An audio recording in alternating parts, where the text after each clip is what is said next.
Welcome back to the Get a Grip on Lighting podcast. On today's show, we have Mike Johnson, Director of Materials, International Living Future Institute. Living-future.org. He's on LinkedIn. Mike Johnson is a net positive visionary and sustainability professional whose decades-long career path has led him from environmental restoration, fieldwork, and social entrepreneurship to corporate executive leadership.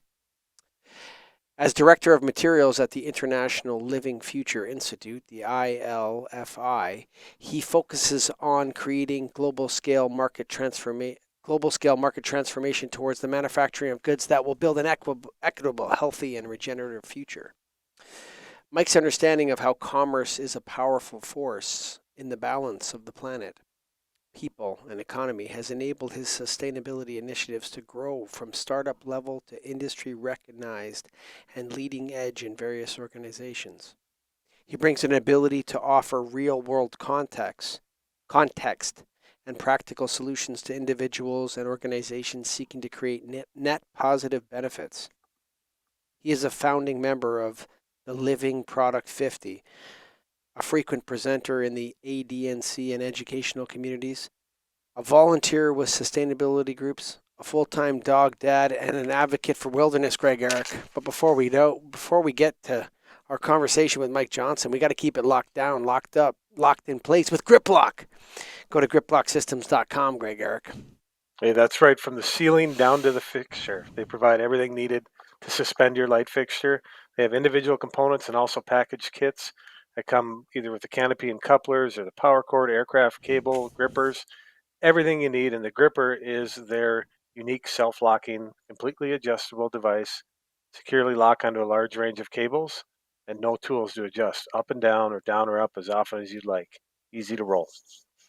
Easy to roll. Roll it with griplocksystems.com. Of course, the National Association of Innovative Lighting Distributors. Go to NALD.org. If you got light bulbs in a warehouse, you should probably join us. We're your association. Welcome to the show, Mike Johnson. Hey, thanks for having me. No problem. So we've got a few things we want to ask you, but first of all, just give us a rundown on what the International Living Future Institute is, or when it started, what it's all about. Yeah, I'd be happy to. That's quite the mouthful, isn't it? The International Living Future Institute. It's always a hard one for even me to say. I practice that pretty much daily.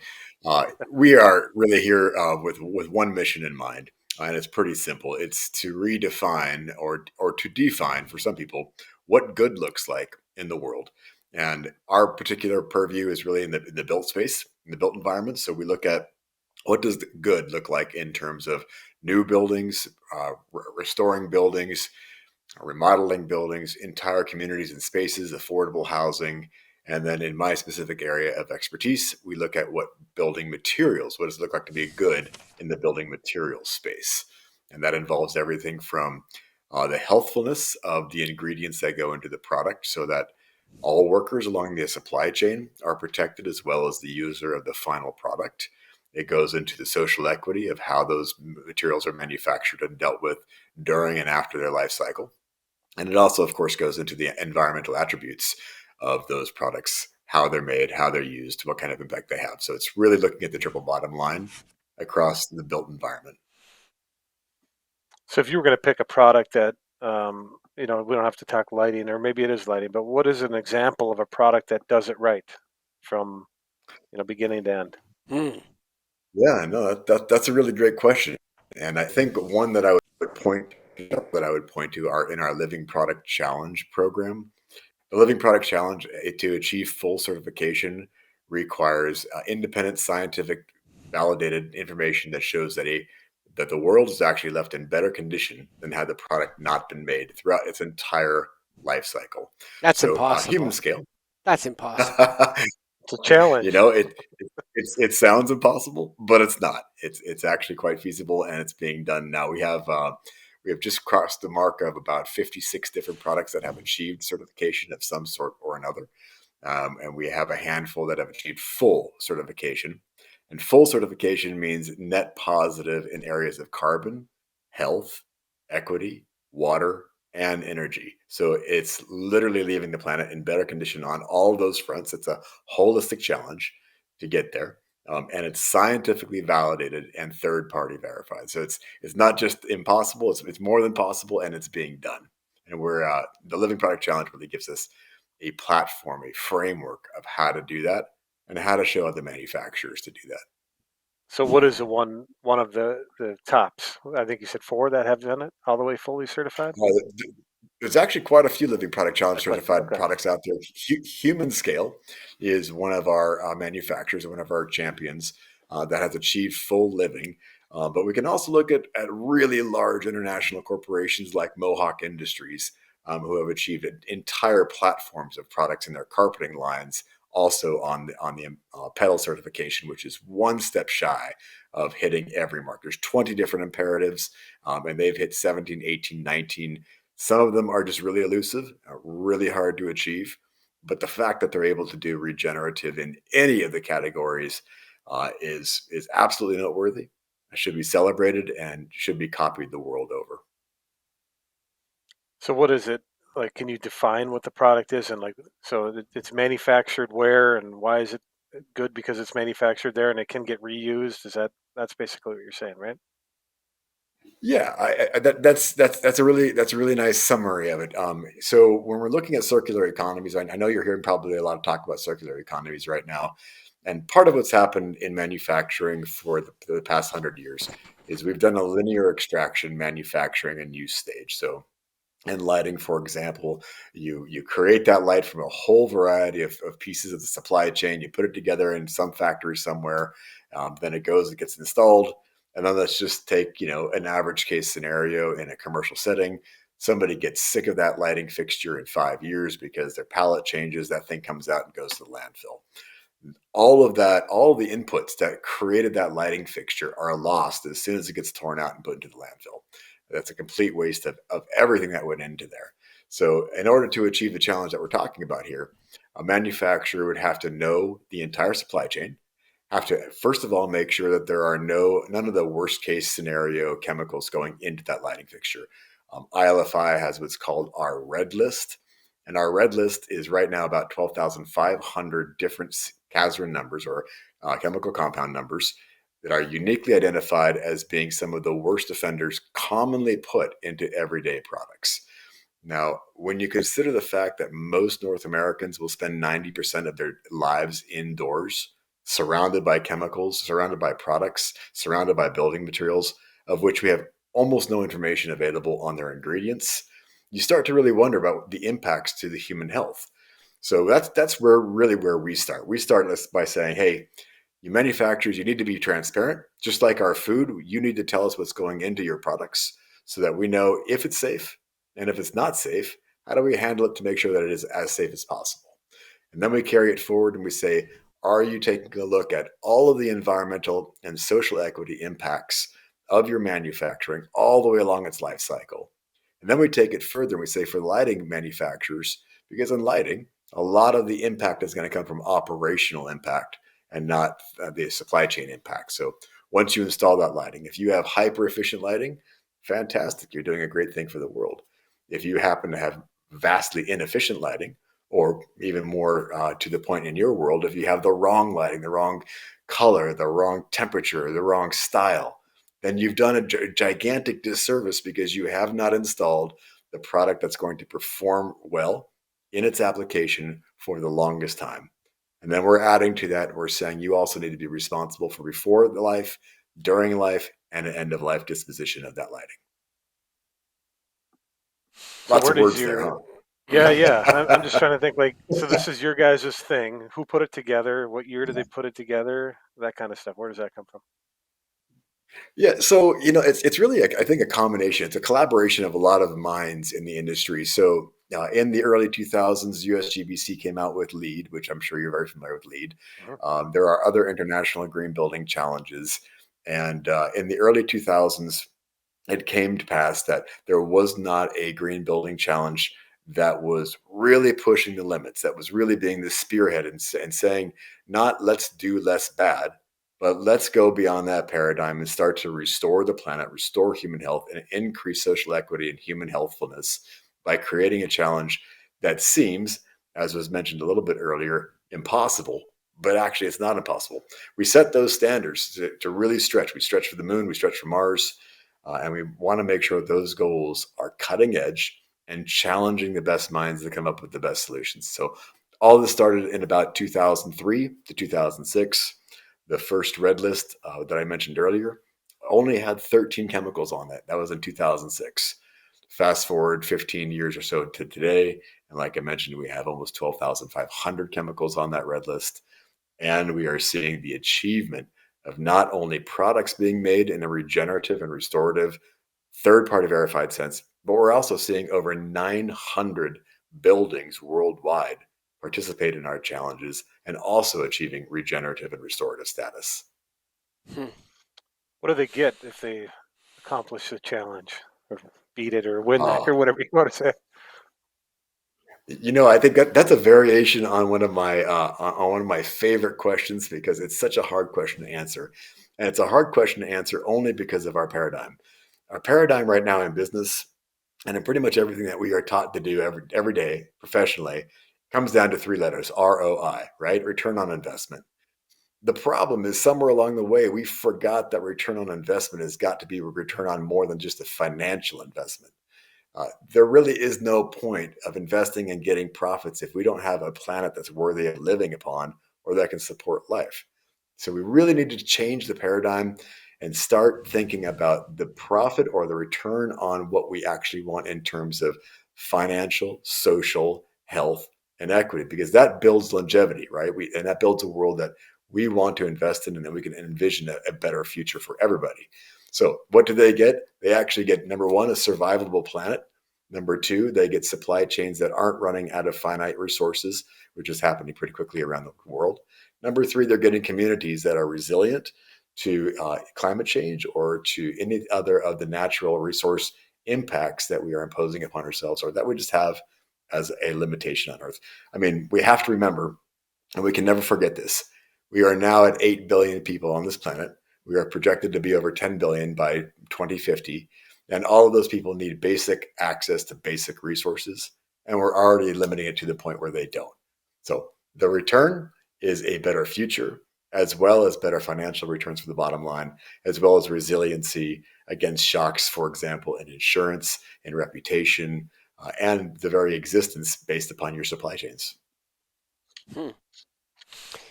It's interesting that you brought up exposure to chemicals. Okay, so I'm gonna make something that's totally has nothing to do with lighting, and then I'll try to loop it back to lighting. So, for example, I don't like the hardwood floor in my house, and I'm gonna tell you why. It was put in about 2006, and it has like this special coating that's gonna make this engineered wood floor last for 50 years. And I wonder what's in that coating actually. Nowhere on the box of that floor. I walk on that floor in my bare feet all the time. And I've often wondered, like, how come they can have a floor that lasts 50 years that's basically a picture of wood with a little bit of like a pencil shaving of wood? They shave the log like a pencil and they spread it out Exactly. over another board and then they put some kind of crazy compound on top of it. 50 years, buddy. You got 50 years in that floor. What the hell am I walking on, Mike? You know what I'm saying? Like, what is this 50-year floor? So I wonder to myself, like, yeah, there needs to be some product labeling. You guys started with 13 chemicals. Now we're at 12,000 or 13,000, you said. Mhm. So you're saying that there are products that you've taken from being, not so bad to now benefiting or in some way absorbing some of our negative and all that sort of stuff. Um, how do you get to clean energy? Because to me, the problem, number one problem in your world, is not where the stuff comes from so much or this and that. It's that the energy that takes it to various places. How do you verify the energy side of Okay, to use a purposeful pun, sounds like you've got some light bulb moments going off here. it? So let's let's start with your floor. Your floor, I don't know what particular floor or coating you have, but you're asking the right question. What is in this? What am I walking on? What am I doing? For example, when I use a cleaner, and am I bringing out a toxic compound that's going to get into my skin through dermal absorption or into my pet's feet or my children's feet, right? So the question that you raise is the question that everybody should raise about every single product they touch every day. And that's what we're doing. Now, the answer to your specific question, I'm going to give a plug here real quickly. There is a company called Mafi, M-A-F-I, Mafi Flooring. They do all natural wood flooring and everything else that is related, and that has been through the Full Living Product Challenge. They are a wonderful company. Now, ILFI, the organization for which I work, we have a program called Declare. The Declare Transparency Program, it's voluntary for manufacturers because there are no laws in the United States that require disclosure of chemicals in products for buildings. So it's voluntary. But when a manufacturer goes through that process, what they're doing is they're saying, hey, we agree that our clients ought to know what's going into the products that we use, and they ought to know what its end of life is. And so what they do is they voluntarily list 100% of all intentionally added ingredients and known residuals down to 100 parts per million. And I won't go into a long explanation, but 100 parts per million is a very, very minuscule amount. And then they screen it against our red list to make sure that it does not contain any of those 12,500 chemicals. Now, one more thing that I want to mention because we're on this show, another absolute superstar, rock star in this world is called Superior Essex. Superior Essex puts together communication cable and other sorts of cable. And what they have done is extraordinary. They have gone through and navigated, and this is important, I think, for your audience. They've navigated the extremely fine line that exists between chemicals that go into a product by necessity, by fire code, which are known to be carcinogenic or hazardous. So, for example, PVC has a host of health problems that is known and a host of environmental problems that is well known and documented. But National Fire Code requires PVC or a similar product to go into plenum space, right? So Superior Essex is the one company that has tackled this. They have taken it upon themselves to remove PVC from some of their communications cable and then research the very best alternative that also matches fire code. And they've got that in there. So here's where it gets a little bit twisty and turny for everybody. Unfortunately, even the newest invention that they've got, even the newest chemistry that they have, now has been added to our list of 12,500 as part of the PFAS or the PFAS compounds list because it also has known or suspected problems associated. But they've gone through the additional steps still, and they said, we have to meet fire code. We have to be able to put wire in plenum space until architects and designers stop designing for plenum space. And then what we're going to do is we're going to have it independently assessed by toxicologists to know that it's the safest possible alternative for today. And at the same time, we're going to work on all the environmental aspects and all the social equity aspects to make sure that product is, again, meeting that definition of what does good look like. The final part of your question, yeah, go ahead. sorry, I was going to talk about. Yeah, go. Yeah, you had an added energy question. And I believe your added energy question is, what do we do about the energy required to ship products around? If I heard your And make the question products properly. themselves and use the electricity. Yeah. Yeah, absolutely. So a few things. Number one, renewable energy is coming down in cost so rapidly and increasing in efficiency so strongly that we're seeing, of course, now it's well known that the cost of coal-fired power plants it makes them ridiculous from a cost feasibility standpoint. Um, Renewables have dropped so that almost everybody can do them. So the real problem is in your demand amount of electricity, not your overall electrons used, but the demand that you need, as well as storage. So we're starting to see some really creative solutions on how do we, number one, reduce the amount of energy required for a product. And we do that through what's called hot spotting and life cycle analysis. We identify where the most energy is used and how we can transform the process or maybe even the ingredients to lessen that energy. And then number two, we have renewable energy installations or power purchasing agreements in place to cover the actual electrons and demand used. And then number three, we're looking at the facility level to make sure that those are being as efficient as possible. And then downstream, when we're looking into the supply chain, we want to know what kind of impacts can we have on our suppliers, and what can we do with our final end users also to make sure that, say, a lighting fixture is as efficient as possible while meeting the performance requirements that are necessary. So a long-winded answer to say there is no easy answer. The only easy answer is the one that Jimmy Carter gave 35 years ago. That's use less, right? Use less.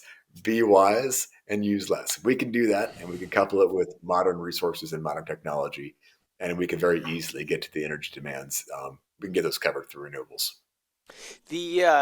When you're dealing with a light bulb or light fixture, have you guys investigated or do you have any standards around the light itself that the product creates? So, for example, there is a lot of evidence emerging that LED radiation is, in certain ways, we don't know for sure yet, but we've just heard it in our work that flicker and LED radiation is not the same as incandescent light. And while it's more efficient and perhaps it's better that it's made in China or made in Canada or wherever the heck it's made according to your specifications, do you guys actually look at the light coming from the LED TV at people and what kind of chemical processes happen to humans when they're exposed to this kind of light? Or is that something that hasn't entered your calculus yet? No, that's a really great question. And in fact, for full disclosure, I was the director of sustainability for a lighting manufacturer for many years. And even back then, we were looking at the effects of, say, circadian rhythm. We were looking at the effects of exactly what you're saying, the radiation, the wavelengths, and performance, and all of that. Um, so I think one way to sum up what we do at the Institute, we don't actually do studies, we create standards. And then we help people through those standards. So we rely on external experts to show us that data and inform us with that data. Um, to meet that as quickly as we need to meet that, we have what many other folks have, which is called a technical action group. We recruit some of the industry experts in each of the areas that we need more knowledge. We find out what they know. We find out whether there's collaborative agreement across the experts, and that's the direction that we take for recommendations in our standards. So the long answer is yes, we're looking at all of these, but we don't actually do the scientific studies. We rely on our scientific partners to help do that and our industry partners. But we do bring it all together, the best known information of the day, and put that into our standard. Hmm. How do you deal with improperly used equipment? So, for example, you could take a light fixture and point it in the wrong direction and create a whole bunch of light trespass and light pollution with it. Is there a way in which your standard or your what you guys are doing impacts how people use the devices that they purchase? Yeah, so there is. That would be mostly found in our living building challenge, and not in our living product challenge. At the product level, we expect the manufacturer, and in fact enforce this, that the product is made to be long lasting and well performing for its intended purpose, but also that can be taken back at the end of life. So we count on the manufacturer to make sure that the user is well informed and getting the product they need. On the building side, that's where we can have a little more impact on things like dark sky friendly lighting, turtle friendly lighting, and start to look at some of the other light pollution aspects. So that's where we can ride into the Living Building Challenge standard. We don't want this in this area, or this meets the needs. Because the other thing we have to really take into account, of course, is place. Place is one of the most important petals. Petals are what we call our imperative areas. And place has so much to do with usage, right? You want to really protect the dark night sky anywhere around wildlife that can be impacted, or anywhere around a national park or national treasure like that. It becomes not less important on the entirety scale, but it becomes less important when you're looking at a city scale. Likewise, we want to make sure that we're doing that with performance applied criteria to every aspect of every site and project, not product. But that's our living building Hmm. challenge side. You guys operate in a extended producer responsibility model, right? So you're turning to the manufacturers and you're saying these are your products. Even if you sell them, they're still yours. What are some of the limitations that we see with EPR that are problematic because the components, the pieces of equipment are 3, 4, 5 transactions away in different countries and all this kind of stuff. What are some of the limits of the EPR model, and what's the next stage beyond EPR? Because from my perspective, and I'll just preface this, Mike, the EPR model is like a good starting place, right? Let's talk to the people that make this stuff, right? And then we can see where we can go from there. The problem I see from the lighting perspective when it comes to, like, for example, mercury containing lighting waste, okay, is that the manufacturers have no idea where the old light bulbs are. They have no idea where they're going to send them, what province or state or country they're in, and all these different things. And so they have to pay into these programs, and the programs are saying they're doing something about it, but nobody knows where the garbage is, right? This is a problem, especially in the lighting waste area of this, mercury containing lighting waste. That's a big problem. When do we go beyond this EPR model, or are we going to go beyond this EPR model into more of a user responsibility model, or like a consumer responsibility model? Yeah, there's so much to unpack in there. We could do a 3-hour show just on what you just asked. So I'm going to try to cut to the chase and identify the problems and identify some of the existing solutions and identify some of the growing trends real quickly here. Um, One of the most important problems out there is we have a mindset of use and throw away. That's the Mm-hmm. number one problem. If we don't break the mindset that we're not responsible for what we create and purchase and use, then we're not going to get out of that. Unfortunately, upholding that problem and enabling that problem is we don't have an accurate cost model for what trash is or what disposal is. If we actually had to pay the costs that are represented by disposing any of our materials all the way through the life cycle, all the way through everything that was invested in there, we would be in a completely different paradigm, but there is no political will for that almost anywhere. Um, the other real problem that we have in terms of getting to where we need to be is we are not set up well in this country for product as a service models or lease models. So, not picking on any industry, but let's take the lighting industry. If every lighting manufacturer had to have a product as a service model where they had to go out there and change out those bulbs and take full responsibility for what they put in the first place, or they had to take back those items when they were done with their product as a service period or a lease period, then they could actually own them, disassemble them, design for disassembly. They would be designing and creating in ways that they would be benefiting from taking them back instead of benefiting by a linear throughput. So those are three major problems. Now, the positive side of all of this is I mentioned it before, and I'm sure you've heard it a lot. There's a huge buzz around the concept of circular economy or Mm-hmm. circularity in Yeah, business. sure. And that's great because circularity is saying let's look at all lifestyle or all life cycle stages of a product, including extended producer responsibility, consumer responsibility, and end of life disposition for disassembly, recycling, reuse, etc. So if we can get there, if we can take this energy around that, and we can take all this corporate ESG energy that's on circularity in a true fashion, then we're going to get there very quickly, along with some greatly, desperately needed legislation that helps stem the tide of what's being disposed. Now, the final thing that needs to be said to be very clear on the subject, or I should say final, but final for now, we went back and talked about material transparency a little bit earlier. We need to go back to that because what you cannot do in any municipality in the country or any country in the world, you cannot properly and safely recycle something if you don't know what's in it, right? If you have one light bulb that's containing mercury and you have another light bulb that does not contain mercury, but they look identical and they're not marked otherwise, and there's no transparency, then you cannot recycle those light bulbs together because you might have mercury contamination of the non-containing bulb. And this goes for this goes for furniture, it goes for computers, it goes for tables, it goes for coatings, it goes for carpeting, every product. If we don't know what goes into it, then we don't know what's coming out of it, and we can't recycle it safely and properly worldwide in a consistent and reasonable fashion.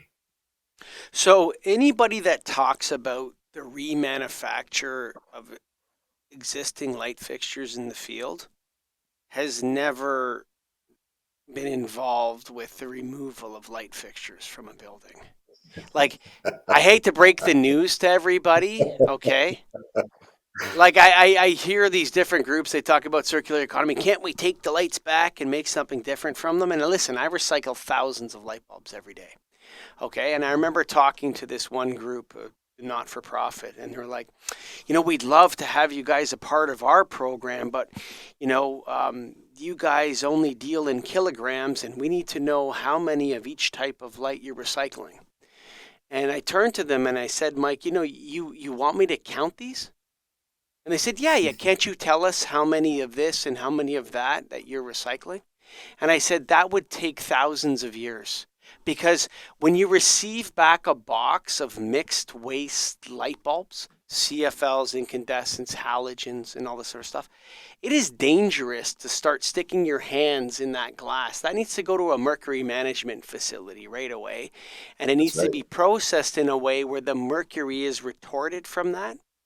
And so, a lot of times I hear from, and I'm glad that I'm listening, talking to you, and I hear some common sense mixed into what you're saying. But when I talk to a lot of people about the circular economy or about reuse of materials, I can tell that they have no idea what they're talking about actually, because they've never recycled a light bulb in their life, or they've never done a lighting project where they remove 4,000 2x4s from a property and change them out, and what condition those come out at, and how difficult the installation of them is electrically, and what damages happens. It's just scrap metal. So, I would say this. I think my opinion, Mike, is we need to start with the hazardous materials. With like lighting for the next 10 years, we should seriously focus on not allowing mercury to contaminate our environment as we move from mercury based lamps into other types of lamps.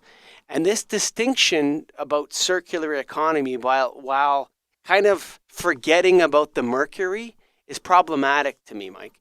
And I think that that mercury retort, that recapture of mercury, the non-sale of mercury outside of the United States, all these laws exist, but people are kind of becoming obsessed with things that in my mind are of lower importance, right? Like, who cares what happens to the lamp glass? Oh, no, no, no, no. We need to mix that with concrete so it's like a feedstock, and then we recycle it in the sidewalk. It becomes part of a sidewalk. Yeah, that's great. What about the mercury?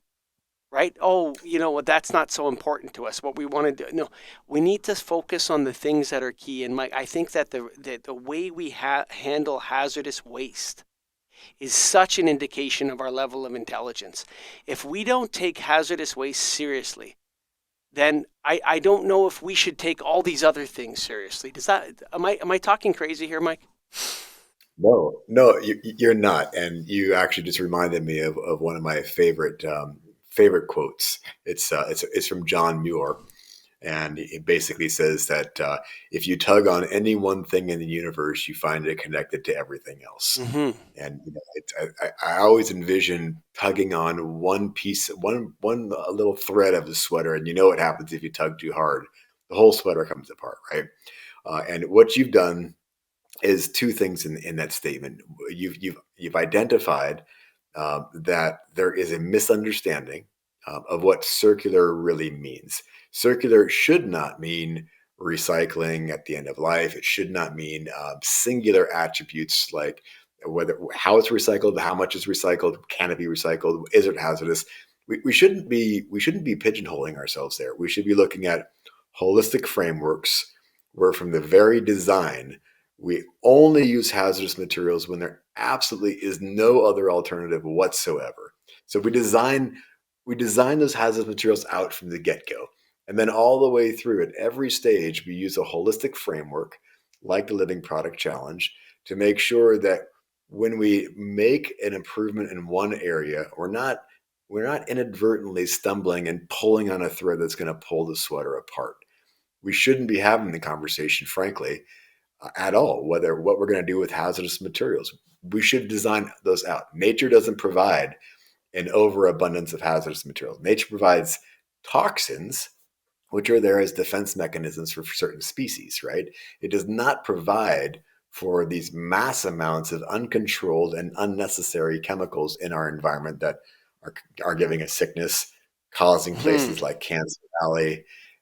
We need to emulate nature. We need to be a part of nature and remember that we are wholly dependent upon it while being a part of it. And our product should be that way, and our buildings should be that way, and our lighting design ought to emulate that as well. I got bad news. What's your bad news? I'll try to give you some good news in response. Okay.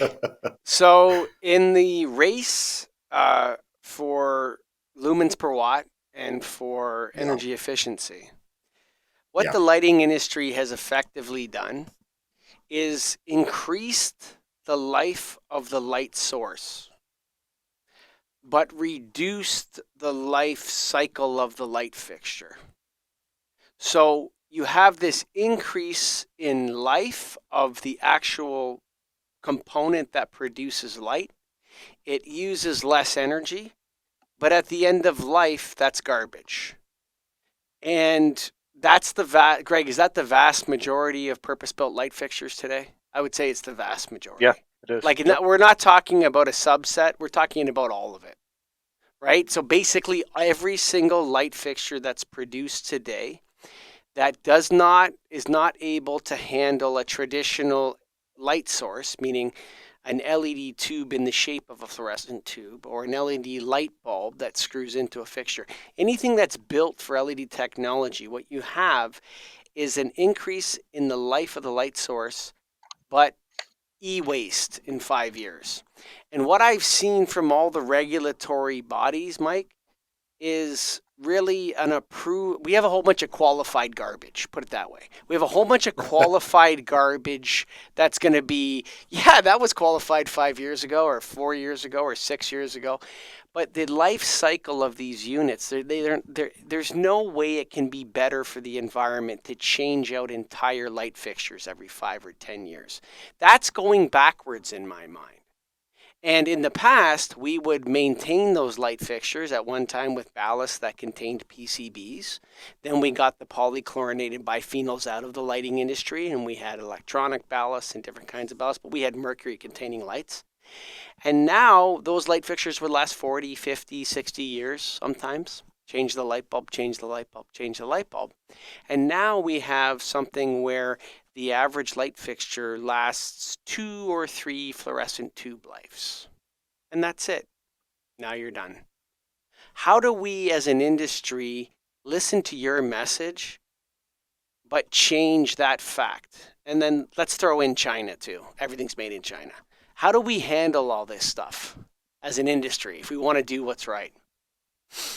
yeah. And the lighting industry in this dilemma is no different than almost every other industry.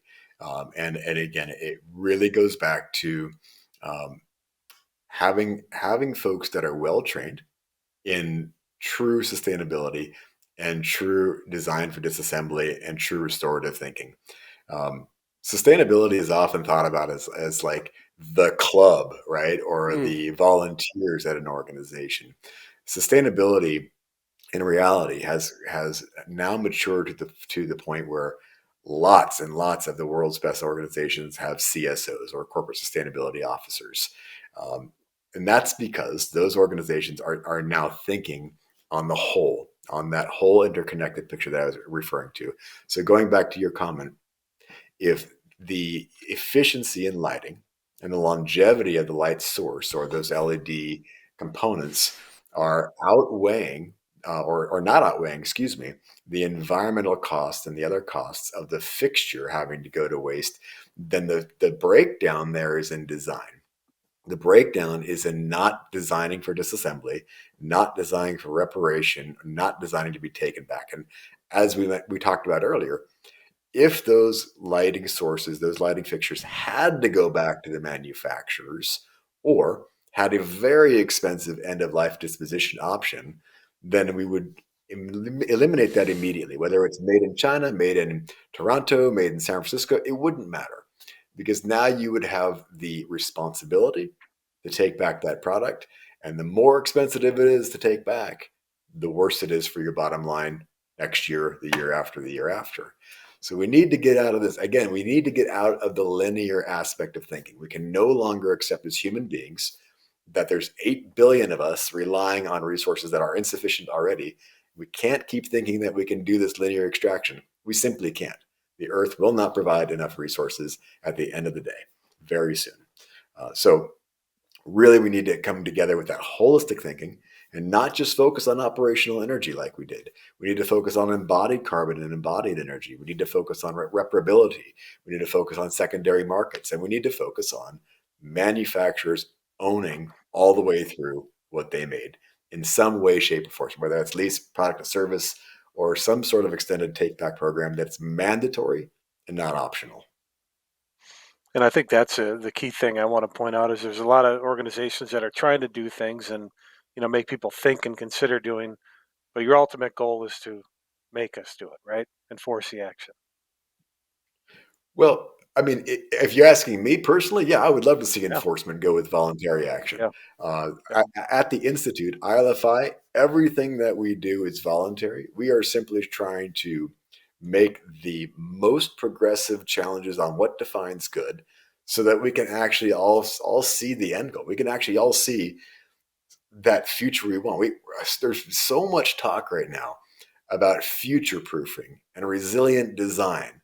If you stop and think about that for a minute, isn't that about the most sad statement that we can make as a society? That we're actually now designing for resilience against the very catastrophes that we're causing or we're causing to be worse? That's insanity. That's the definition of insanity. We are buying into a negative spiral that we've created. Why not instead? Why don't we just say, hey, this is the future that we want to live in, that we can embrace, and maybe most importantly, that is worthy of living if you are a child right now, right? Or if you have kids or you're going to have kids. Let's envision that, and then let's figure out how to get there. I mean, we got to the moon. We can do this. We already have buildings that are making the earth better because they have been built, and we have products that are making the earth better because they were produced. This is not theoretical anymore. This is happening and can happen, and we just really got to focus our energies together, pun intended, and do the right thing. It's difficult, but once you do it, your costs go way down. Your costs and your exposures of risks goes way down. Your employee happiness goes way up. The buy-in from your clients and the loyalty from your clients goes way up. It's literally win, win, win, win, win, win, win. Everywhere you look, it's wins once you actually do it right. But if you only do it halfway or you do it in a way that's artificial and you get accused of greenwashing for good reason, whew, you got another thing coming. See, the take I have and what I've learned in, whatever, 6, 7 years of doing this podcast is that it depends on the metrics. If, in the metrics from 2014 lumens per watt, the race for energy efficiency, climate change. Let's use the lighting industry as a climate change mitigation advertising machine for us or something. And this race that for lumens per watt ended up creating a whole manner of unintended downstream consequences that have been, quite frankly, Mike, are not only worse, but possibly a magnitude worse. So the lighting industry finds itself in a position now where it's creating not 1%, but 10% more light pollution every single year. The lighting industry finds itself in a position where the average life cycle of a light fixture could be amortized over 25 years. And now you're talking at best 5 to 10 years, and then you're replacing that light fixture. We're in a whole bunch of where we have LED light. We're not sure if that type of radiation is really the type of radiation that should be regulated in the old filament days. and is actually more like lasers than it is like light bulbs. And so are we just blasting each other with lasers? Like nobody can come to me and give me the argument that LED headlights on cars are good. LED headlights on cars are a catastrophe. You have these laser beams pointing down the road that are literally blinding people.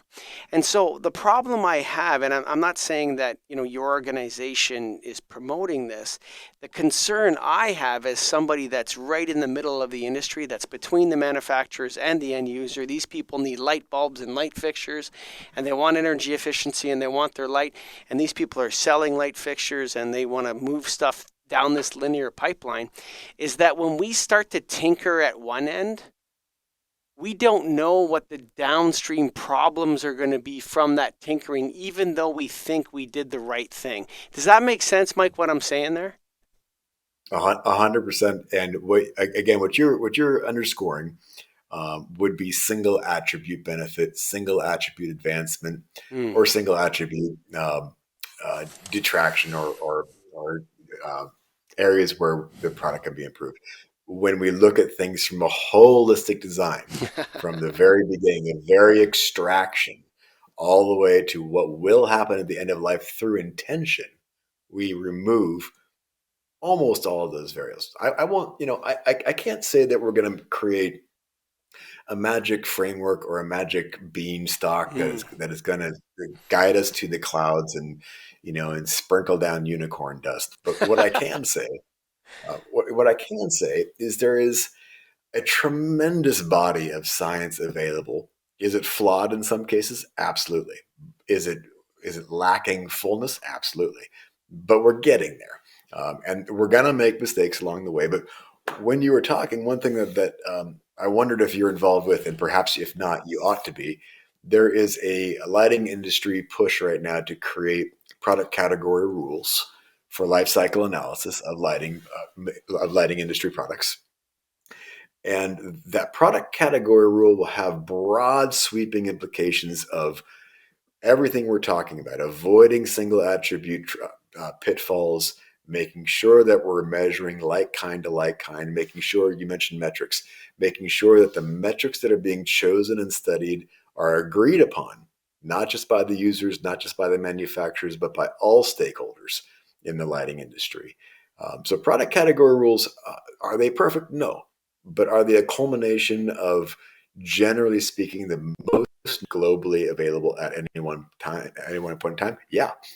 And when we have an agreed upon PCR that all manufacturers can or must follow, depending upon where you are in the world, uh, then we actually get apples to apples comparison across a holistic look at how a product is made and used.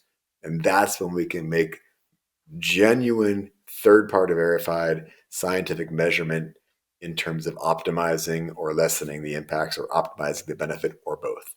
Um, so if you're not already familiar, that's being driven right now. In fact, I think they're closing the committee this month, and that's being driven by the Pacific National Renewable Energy Laboratory. It's always hard for me to say. Um, Kate Hickok, I believe, is in charge of that one. Come on, Kate. And yeah, We love you Kate know Kate? Hickox here on GAF and Get a Grip on Lighting. Sure, Okay, she's a friend of the good, show. Um, you fantastic. know, Mike, I like the way I look at this is whenever I always, as a podcaster, I always want to inject a little bit of humility and a little bit of I don't know what the right word is, respect for frontline practitioners into these arguments. 100%. We have so much disrespect in the lighting industry for people that are on the front lines. It's like the generals versus the soldiers dilemma. You have people that are on the other side, the designers and the manufacturers, and they're brought on all these stakeholder committees and everything else, but they leave out the people that talk to the end user every day. And it happens That's all right. the time. And it's That's such a right. tragedy. And so, what I want to like, and I think that, you're a dreamer, Yeah, like a John Lennon, kind of. I love it. I really love it. And I think we need to have these arguments and we need to have these debates. And we're not always going to agree, Mike Johnson. Sometimes we're going to disagree. But we have 100%. to align ourselves and fight our way to the table.